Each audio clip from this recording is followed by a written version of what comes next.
Bismillahirrahmanirrahim. Assalamualaikum warahmatullahi wabarakatuh. Waalaikumsalam warahmatullahi wabarakatuh. Gimana kabarnya Ustaz? Masyaallah, alhamdulillah bikhair. Khair, insyaallah. Mudah-mudahan sehat selalu Ustaz. Alhamdulillah. Alhamdulillah kita di sini sedang menyapa para pemirsa yang berada di luar sana. Sedikit Ustaz dari kami ingin menanyakan beberapa pertanyaan terkait Al-Quran Ustaz. Insyaallah. Yang pertama, langsung saja, bagaimana menyikapi fenomena kesadaran masyarakat terhadap Al-Quran dengan maraknya rumah Quran, kemudian rumah tahfidz dan sekolah Quran Ustaz. Masya Allah. Syukran Ustaz Wildan. Untuk menyikapi fenomena yang sekarang ya, Masya Allah, tentu suatu hal yang sangat baik sekali, positif sekali. Karena apa? Dengan maraknya rumah Quran, lembaga-lembaga Al-Quran, sekolah Quran seperti SDIT Asfa ini, para orang tua, masyarakat ya secara umum itu sudah mulai ada kesadaran, ada motivasi ya kan untuk senantiasa memasukkan anak-anaknya atau mungkin secara umum baik itu anaknya, orang-orang dewasa, orang tuanya, mereka mau belajar gitu, mau belajar Al-Quran atau bahkan mungkin berusaha untuk memiliki jiwa-jiwa Al-Quran, semangat Al-Quran. Itu suatu hal yang Masya Allah perlu kita apresiasi ya, karena tentu Al-Quran ini Masya Allah memberikan sebuah cahaya yang memberikan keberkahan bagi para penuntutnya, bagi orang-orang yang mempelajarinya. Dan kita tahu bahwa pada hari ini ya, dengan adanya rumah-rumah Quran, rumah tahfidz, sekolah, SDIT yang berbasis Al-Quran, tentu para masyarakat sebenarnya tercerahkan, terbantu. Ya, mudah-mudahan ya dengan fenomena ini kita semuanya bekerja sama, ayo supaya masyarakat kita, bahkan lingkup terkecil keluarga kita menjadi orang-orang yang ahlul Quran. Amin insyaallah. Seperti itu. Baik Ustaz. Kemudian yang kedua yaitu nasihat. Nah, kami minta mungkin nasihatnya Ustadz untuk para guru pengajar Quran yang baik di sekolah kami sendiri maupun di lembaga-lembaga yang lain, di lembaga dan di luar sana tentunya, bagaimana nasihat untuk kami para pengajar Al-Quran. Baik, Masya Allah, kalau secara aktivitas ya, insya Allah kita sama-sama juga pengajar Al-Quran. Nah, paling nasihat berarti ini sebenarnya ditunjukkan juga untuk Anda pribadi. Jadi atau kita semua sebagai orang-orang yang statusnya pengajar Quran. Maka tentu pengajar Al-Quran itu bukan berarti kita hanya fokus mengajar aja sebenarnya. Maka seorang pengajar Al-Quran ya harusnya juga punya kesadaran lebih untuk mau belajar. Ya, bukan berarti kita pengajar Quran kita sibuk dengan jam ngajar kita sehingga kita tidak punya porsi untuk belajar. Ini salah. Hari ini fenomena yang ada, guru ngaji tidak mau ngaji, pengajar Al-Quran tidak mau belajar. Maka tentu bisa jadi dia tetap bisa memaksimalkan pengajarannya, tetapi untuk porsi sendiri, untuk kualitas diri itu nanti tentu tidak menjamin dia untuk misalkan ya, karena belajar itu tidak ada batasannya. Belajar itu harus terus gitu. Apalagi seorang guru, kebutuhan dia belajar sebenarnya itu lebih banyak ya daripada muridnya itu sendiri. Atau semuanya kita termotivasi untuk belajar, baik itu muridnya yang disuruh belajar kepada pengajar atau kepada guru, apalagi seorang guru yang sebenarnya lebih butuh banyak belajar.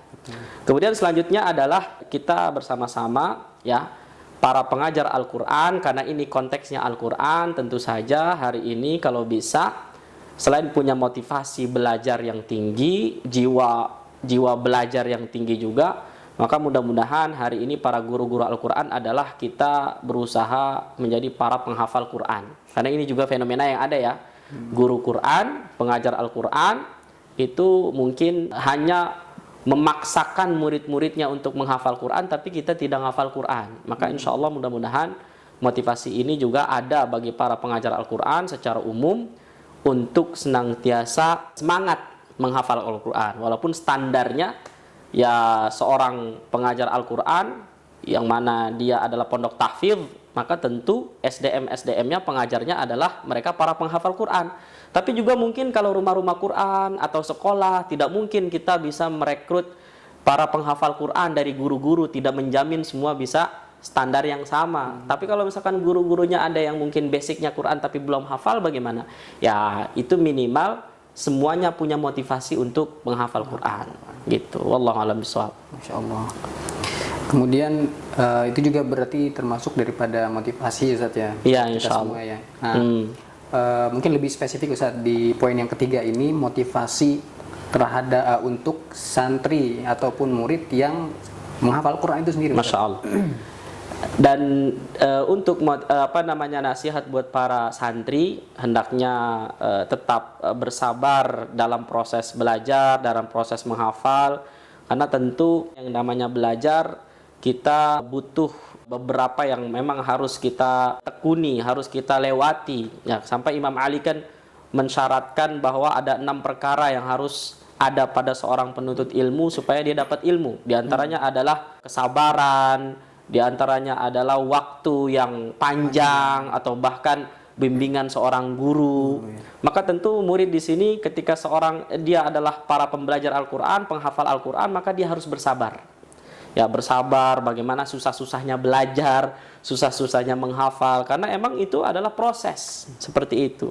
Ya, di antara lain selain memang semangat belajar, menghafal, terus tekun sungguh-sungguh, memang harus juga menjadi seorang penghafal Al-Quran yang memiliki akhlak yang tinggi, adab yang tinggi, karena tentu akhlak adalah suatu hal yang sangat-sangat penting. Jangan sampai kepintaran kita, ya hafalnya kita Al-Quran menjadikan kita mungkin minim. Ya, adab kita kepada guru, bagaimana adab kita kepada guru, kepada orang tua, orang sekitar kita itu penting insya Allah, masyarakat dan lain-lain. Seperti itu. Baik, kalau tadi kan kita berbicara untuk para pengajar, kemudian muridnya, kemudian masyarakat dan lain sebagainya. Mungkin bisa disampaikan juga Ustaz di poin berikutnya ini untuk para ayah bunda atau orang tua di sana terkait motivasi ataupun juga berikut tentang Al-Quran ini Ustaz. Karena kan anak-anak sekolah sekarang belajar Quran, kemudian menghafal Quran gitu dengan proses yang luar biasa gitu kan. Nah, juga mungkin untuk ayah bunda yang di sana, yang di rumah gitu, supaya supportnya itu lebih maksimal. Gitu Ustaz. Baik, untuk para orang tua termasuk anak pribadi punya anak sebagai orang tua, anak kita yang sekolah di sekolah-sekolah yang basis Quran ya, maka tentu kerjasama, khususnya ibu, Uminya ketika di rumah maka tentu bukan berarti hanya mengandalkan ustadz-ustadzahnya yang ada di sekolah. Maka tentu seorang ibu kalau misalkan ingin maksimal belajarnya anak-anak kita, ya tentu di rumah juga harus ada jadwal ngajinya, murojaahnya. Kalau memang dia seorang anak-anak yang memang di sekolahnya punya hafalan Quran, maka orang tua di rumah membantu untuk mengevaluasi, membantu untuk murojaah anak, motivasi, berikan waktu. Jangan hanya misalkan di rumah hanya sisa-sisa waktu yang mungkin di situ tidak dimanfaatkan. Walaupun sebenarnya Masya Allah di sekolah, kalau misalkan sekolah SDIT kan itu waktunya lumayan panjang ya. Ya tetapi tentu keterikatan orang tua, kerjasama dalam pendidikan supaya hasil optimal, maksimal, maka tentu orang tua juga harus bisa memberikan waktu belajar murojaah buat anak. Nah, kemudian idealnya sebenarnya orang tua juga punya kemampuan, misalkan kalau dia anaknya penghafal Quran, maka orang tuanya apakah harus hafal Quran? Sebenarnya harus. Ya supaya apa? Supaya orang tua dan anak itu bisa nyambung gitu. Tapi misalkan ketika orang tuanya tidak hafal, anaknya disuruh hafal, maka nanti yang ada adalah bisa tetap diusahakan untuk murojaah tetapi kurang maksimal gitu. Maka ketika kita sebagai orang tua mungkin pengen anak kita penghafal Quran, ya minimal kita juga mau pelan-pelan menghafal gitu. Maka berarti di sini artinya apa? Yang namanya pendidikan Al-Quran, menghafal Al-Quran, coba semuanya ikut serta.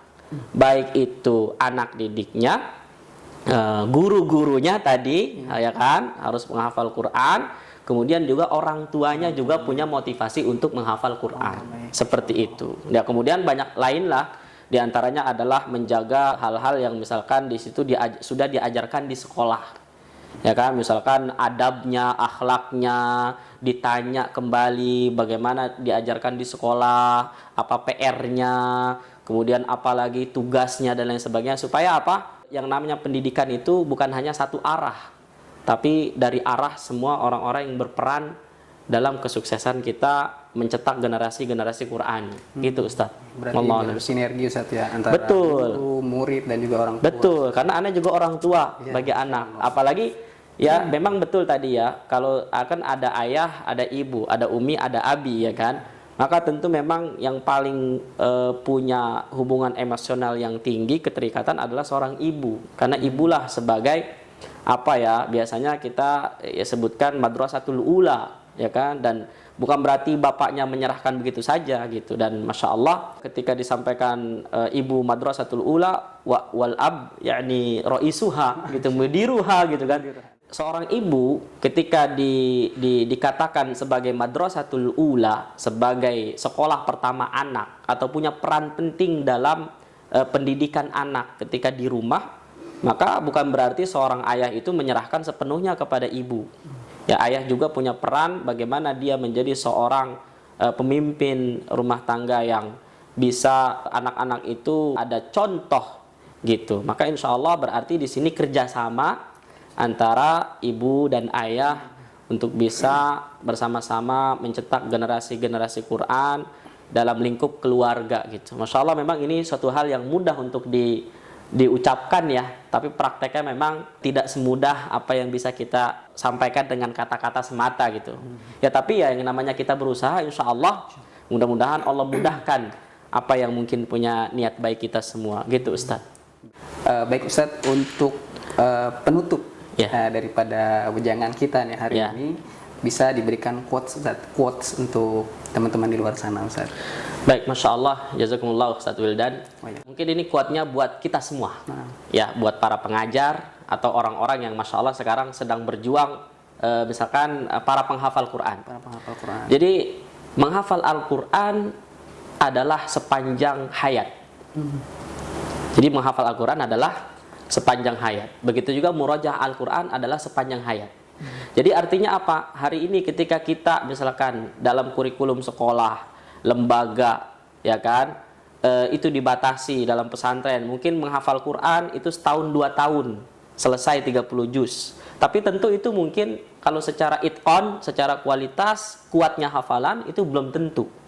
Maka bagi orang-orang yang di luar sana yang merasa bahwa di luar pondok, enggak usah khawatir, yang namanya menghafal Quran atau murojaah Al-Quran, menguatkan hafalan Quran itu sepertinya jangan dibatasi dengan 1 tahun, 2 tahun, 1 semester, 2 semester atau lebih, tetapi sepanjang hayat. Jadi murojaah Al-Quran, menghafal Al-Quran adalah aktivitas sepanjang hayat selama kita hidup. Masya Allah. Seperti itu. Baik. Barakallahu Ustaz. Na'am wa iyyakum wa fikum barakallahu. Jazakumullahu khairan. Na'am wa iyyakum. Mudah-mudahan kita digolongkan sebagai ahlul Quran. Amin. Allahumma amin. Allahumma ja'alna wa iyyakum min ahlul Quran alladzina hum ahlullah wa khasatuh. Amin ya rabbal alamin. Nah, itu saja Ustaz. Nah. Syukron dari kami. Nah. Terima kasih sudah bisa memberikan sedikit dan banyak tentunya ilmu yang dapat kami kami insyaallah mudah-mudahan kita aplikasikan Ustaz gitu. Insyaallah, sama-sama insyaallah Ustaz. Jazakumullah khairan. Nakhtatim bihamdillah. Alhamdulillahirabbil alamin. Assalamualaikum warahmatullahi wabarakatuh. Waalaikumsalam warahmatullahi wabarakatuh. Hayakumullah. Jazakumullah khairan.